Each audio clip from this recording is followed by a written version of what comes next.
और दोस्तों स्वागत है आपका ज्योतिष एस्ट्रोलॉजी चैनल में। अगर आपने अभी तक मेरा चैनल सब्सक्राइब नहीं किया है तो प्लीज़ सब्सक्राइब करें और बेल आइकन बटन को भी दबाएं ताकि आपको जो भी वीडियो है वो ज्योतिष की जानकारी के लिए तुरंत मिलती रहे। और आप चाहें तो अपनी कुंडली का प्रेडिक्शन भी करवा सकते हैं फ्री में। आपको इस तरह से आपका नाम गुप्त रखा जाएगा और उसकी प्रेडिक्शन का वीडियो इसमें अपलोड कर दिया जाएगा और आपको टाइम बता दीजिएगा कि इस समय पे ये अपलोड किया गया है, ताकि आप अपनी प्रेडिक्शंस को भी अच्छे से जान सकें। तो दोस्तों जैसा कि आप देख पा रहे हैं, इस कुंडली के अंदर ये जैसे हम पहले भी चर्चा कर चुके हैं अक्षय जी की। अक्षय जी ने पुनः एक प्रश्न किया है कि जो नीच भंग राजयोग था, अभी भी इनको ये डाउट है, जबकि हम एक्सप्लेन भी किए थे। वो कह रहे हैं कि उन्हें अच्छे से क्लियर नहीं हुआ फंडा कि उनकी लाइफ में ये नीच भंग राजयोग फलित क्यों नहीं हो रहा है। कौन सा?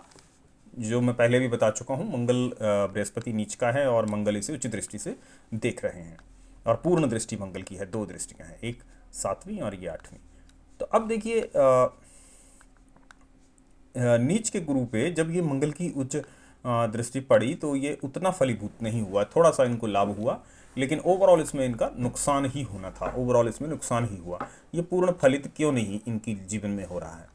पूर्ण फलित इसलिए इनके जीवन में ये नहीं होगा क्योंकि अगर उच्च का कोई ग्रह हुआ है, जैसे मैं पहले बता चुका हूँ नीच भंग राजयोग में, तो वो मंगल हुआ है। अगर आप ये सोचते हैं कि बृहस्पति उच्च का हो जाएगा, नहीं, बृहस्पति उच्च नहीं होगा।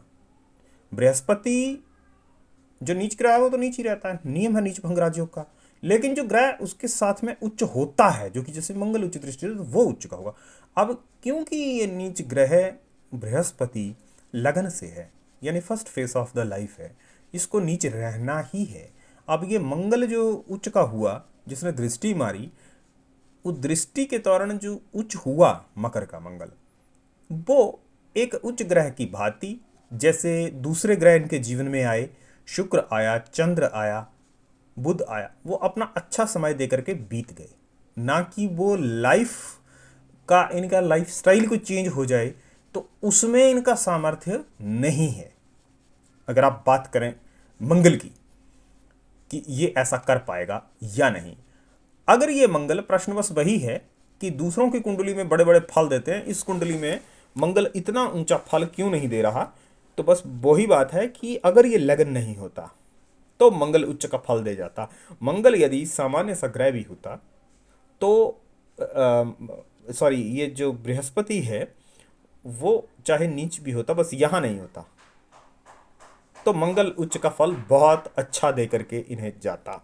लेकिन तख्ता पलटने की शक्ति, क्योंकि अब जो ये हो रहा है, और रिजेंबल, सबसे बड़ी बात ये कि रिजेंबल कर गई ना नीच की चीज़ ये इसके साथ, कि ये मंगल अष्टमेश खर्चे के भाव से है और ये धन के भाव में है, और वो भी नीच का। तो अब ये खर्चे को बढ़ाएगा और ये धन को कम करेगा। तो ये जब बुरी चीज़ें आपस में रिजेंबल हो गई, फल बढ़ गया। जबकि ये नीच का और उसके ऊपर उच्च दृष्टि मंगल, वो एक चीज़ है। तो अब दो अच्छी चीज़ें हैं, मैं दो माइनस लगा सकता हूँ और एक प्लस लगा सकता हूँ। तो जब दो माइनस हैं तो उन चीज़ों ने कमज़ोर करने की ताकत, या बुरी ताकत ज़्यादा है या शक्तिशाली अच्छी पॉजिटिव ताकत? तो दोस्तों बता देना चाहेंगे, जब दो ताकतें लड़ेंगी तो जीतेंगी तो वही ना। बराबरी की टक्कर हो रही है ये और ये, और जो कमज़ोर जो और ये नेगेटिव ताकतें हैं, ये पॉजिटिव ताकत है, थोड़ा बहुत फल दे करके ये चली जाएगी। और रही बात ये कि किंग कौन सा है इसमें से, पूरा सम्राट कौन सा है, जिसकी कहते हैं कि जिसकी लाठी उसकी भैंस, कुत्ता भी अपनी गली में शेर होता है। तो शेर तो यहाँ पे ये दहाड़ रहा है ना, नौ बृहस्पति, कि ये लगन का स्वामी है। ये कहता है कि मैं राजा हूँ, मैं फर्स्ट फेस का सम्राट हूँ, मेरे ही द्वारा ये संचालित होगा, मेरे ही द्वारा सब कुछ होगा। तो इसलिए इसने ये घटना होने नहीं दी। लेकिन मंगल जब कभी भी, एक बात हम आपको और बतला दें, मंगल जब कभी भी दूसरे राउंड पे दोबारा जीवन में आएंगे तो ये वही वाला फल देंगे, बहुत उच्च का, जो कि नीच भंग राजयोग होता है, जो कि जबरदस्त होगा। ये फल सिर्फ ना दे पाने के पीछे यही कारण, एक तो देखिए, एक तो ये लगन था इसलिए उतना बड़ा नहीं दे पाया, दूसरा इसका रिजेम्बलेंस इसके साथ हो गया तो नहीं दे पाया। लेकिन अगर ये मंगल ऐसे कहीं घटित हो जाए तो ये अपना बहुत भयंकर फल देगा। ये छुप के शेर की तरह बैठा हुआ है और कभी भी दहाड़ सकता है, यह मैं कहना चाहूँगा यहाँ पे। ये शेर दहाड़ कभी भी मार सकता है, शेर की तरह छुपा हुआ है, क्योंकि इसको दबाया गया दो नेगेटिव योगों के द्वारा। और इसकी दृष्टि पड़ी पर ये नेगेटिव योगों द्वारा दबाया गया और ये किंग था यहाँ पर। लेकिन जैसे ही ये बीतेगा, नीच के बृहस्पति से शनि उच्च तक जाएगा और शनि उच्च का होगा जैसे ही 42 की एज होती है, 36 से 42 जो कि लाल किताब के अनुसार शनि का राउंड है। जैसे ही 42 साल की उम्र होगी, ये अपना पीछा छोड़ेगा। अब मंगल ही फलित हो, भाई मंगल की दशा तो है नहीं, मंगल तो 28-33 में बीत गया। अब मंगल अपना राउंड मारेगा 36 जमा 42 लाल किताब के अनुसार, तो सॉरी 36 जमा 28 तो वो होती है 64 की एज। 64 की एज में ये मंगल आपके जीवन में दोबारा प्रवेश करेगा और तब ये आपको उच्च का फल देगा। बस ये बात है, ये मंगल उच्च का फल देगा। अब ये लगन अगर नहीं होता तो ये फल दे जाता आपको। ये लगन होने की वजह से, यानी कि आपके पिता का, आपके घर का, आपके बैकग्राउंड का, आपके किसी गुरु का श्राप यहाँ पर जीवित हो सकता है, जो कि आपने बताया था कि आपके इसमें कोई ऐसा श्राप आपको किसी ने दिया था, वो जीवित हो सकता है, पिता का, गुरु का कुछ, क्योंकि ये first face of the life है। तो वो चीज़ यहाँ पे हाईलाइट होगी और उसमें निर्णय बुरा करने की शक्ति काफ़ी होगी और मंगल में कम, और ये नीच भंग राजयोग। लेकिन देखिए, अब इनका प्रश्न एक और भी जो आपने पूछा है कि जब ये बीत जाएगा, चलो यहाँ पे तो फलित इस वजह से नहीं हुआ कि बृहस्पति नीच का था, ठीक है, और लगन था। लेकिन जब ये लगन बीत जाएगा, ये शनि क्रॉस होते ही, ये रूपांतरण हो रहा है ग्रह का, ये नीच था तो ये उच्च है, अब ये शनि क्रॉस होते ही ये बृहस्पति का कोई भी असर नहीं रहा, तो क्या मंगल फलित होगा? क्या मंगल का फल इन्हें प्राप्त होगा? ये भी एक बड़ा प्रश्न है अपने आप में। देखिए, मंगल का फल कब प्राप्त होता है? जब मंगल अपने राउंड पे आता है, तब मंगल का फल प्राप्त होगा किसी भी ग्रह का, जब वो अपने राउंड पे आता है। अब यहाँ पर ये तो हो जाएगा, लेकिन ये राउंड पर नहीं है, राउंड इसका पहले बीत चुका है जब ये फल नहीं दे सका। तो क्या छुपा हुआ फल ये उस समय प्रदान करेगा जब ये क्रॉस हो गया? ये एक प्रश्न है। बृहस्पति का प्रभाव समाप्त जब हो गया, जो first face of the life था, हम सेकंड फेस में ऑफ द लाइफ में प्रवेश कर गए, या इसका दुष्प्रभाव समाप्त हो गया जो लगन से था, सीधा लिंक इसका ये है। तो क्या छुपे रुस्तम की तरह ये अपना फल देगा मंगल? बिल्कुल, ये फल आपको दे सकता है, लेकिन इसके फल के लिए आपको यहाँ पर कुछ करना होगा। मंगल को किसी भी तरीके से आप हाईलाइट कीजिए। जैसे आप मंगल ग्रह का रत्न भी धारण कर सकते हैं, लेकिन वो फल इसका देना शुरू कर देगा, इसलिए मंगल का रत्न से बचें।